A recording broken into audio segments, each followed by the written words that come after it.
Shalom anak-anak. Hari ini kita akan melanjutkan pembelajaran kita, tapi kita akan masih berada di bab ketiga, yaitu ibadah yang berkenan versus ibadah yang tidak berkenan kepada Allah. Kalau minggu yang lalu kita telah belajar dari tokoh Alkitab yang bernama Kain dan Habel, kisah Nabi Yesaya, kisah Yesus dan bait Allah. Hari ini kita akan melanjutkan di halaman yang ke-20. Coba lihat di poin yang keempat, kisah Yesus dan pengorbanannya. Nah, kita akan belajar bagaimana kisah Yesus dan pengorbanannya. Coba lihat gambar yang Miss berikan. Nah, gambar yang pertama itu adalah gambar pada zaman Perjanjian Lama, di mana orang-orang atau manusia beribadah kepada Allah, mereka harus mempersembahkan kurban berupa hewan. Nah, di Perjanjian Baru, orang-orang beribadah kepada Tuhan tidak lagi dengan membawa kurban hewan. Karena apa?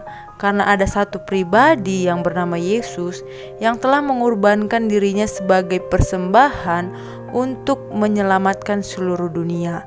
Inilah bukti cinta Tuhan kepada manusia, sehingga Yesus rela mati di atas kayu salib sebagai kurban penghapus dosa kita semua, dan menunjukkan kepada kita atau kepada seluruh dunia bahwa kasih Allah sungguh besar bagi dunia ini, walaupun dunia ini penuh dengan dosa. Nah, jadi Yesus menghendaki agar kita manusia percaya kepada Tuhan. Agar apa? Agar kita bisa terbebas dari kuasa dosa dan mampu meniadakan yang duniawi supaya kita mengenal Allah. Nah, coba lihat atau kalian pernah dengar di dalam Yohanes 3 ayat 16, karena begitu besar kasih Allah akan dunia ini sehingga ia telah mengaruniakan anaknya yang tunggal, supaya setiap orang yang percaya kepadanya tidak binasa melainkan hidup yang kekal. Jadi ibadah yang sejati yang diperlihatkan Yesus, ia taat kepada Bapanya di surga dengan menjadikan dirinya sebagai kurban persembahan yang hidup. Ia mengorbankan seluruh hidupnya, tubuhnya untuk kita manusia agar kita selamat. Nah, kita lanjut. Ada poin yang kelima, Rasul Paulus dan jemaatnya. Nah, Rasul Paulus ini pada mulanya dia bernama Saulus. Dia lahir di kota Tarsus, tanah Kilikia. Kalau sekarang itu tanah Kilikia itu dikenal dengan Turki. Nah, nama Saulus kenapa bisa jadi berubah menjadi Paulus? Setelah dia bertobat, di mana dia berjumpa dengan Yesus pada waktu dalam perjalanannya dia akan menganiaya orang-orang Kristen, dan pada waktu perjalanannya itu dia berjumpa dengan Yesus sehingga ia mengalami kebutaan selama 3 hari. Tetapi di dalam kebutaannya itu dia disembuhkan dan dibaptis oleh tokoh Alkitab yang bernama Ananias, sehingga Paulus bertobat dan dia menjadi pemberita Injil dan dia menjadi murid Tuhan Yesus. Nah, surat-surat Paulus di dalam Perjanjian Baru itu ada 13 surat, dan surat itu merupakan alat komunikasi antara dirinya dengan komunitas Kristen mula-mula. Jadi 13 surat dalam Perjanjian Baru itu ditujukan kepada jemaat bagaimana ibadah yang sejati dan yang berkenan kepada Allah. Jadi ke-13 surat itu berisi tentang bagaimana ibadah yang sejati. Nah, bagaimana sih caranya melatih diri beribadah agar berkenan kepada Allah?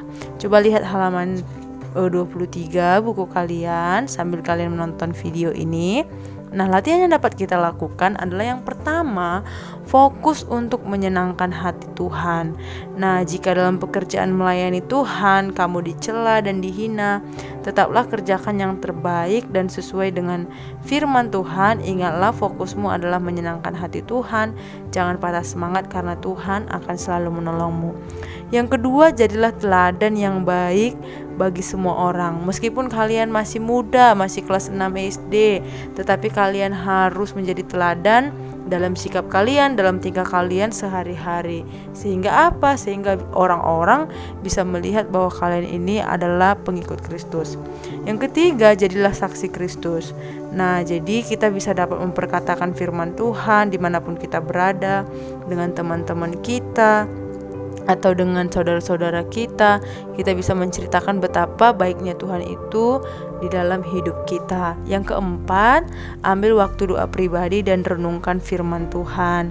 Nah, jadi kita harus melatih diri kita agar kita bisa dapat berdoa atau memiliki waktu pribadi kepada Tuhan. Jadi waktu itu dapat kita gunakan untuk berdoa, untuk memuji Tuhan, untuk membaca dan merenungkan firman Tuhan.